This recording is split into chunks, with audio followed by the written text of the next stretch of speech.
ตู้คอนเทนเนอร์มาจากอืมชลบุรีเนี่ยเลยเนาะโอ้บักหลายตู้โอ้แต่นับป้อนนั้นจากตู้ ไปนับจะนับที่นี่ หมอมันเลยไปแล้วไหมนำประทันแล้ว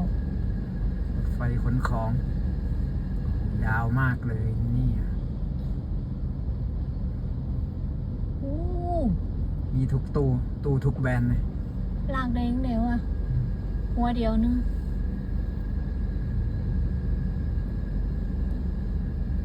มันบ่หนักกว่าเนอะมันหัวเดียวมันคือลากได้หลายแท้โอ้ปกติโบกี้รถไฟมันก็บ่ได้ยาวขนาดนี้นะ ประมาณ1 นาทีแล้วยังไม่สุดเลยโคตรยาวเลย เกิน20อะเนาะ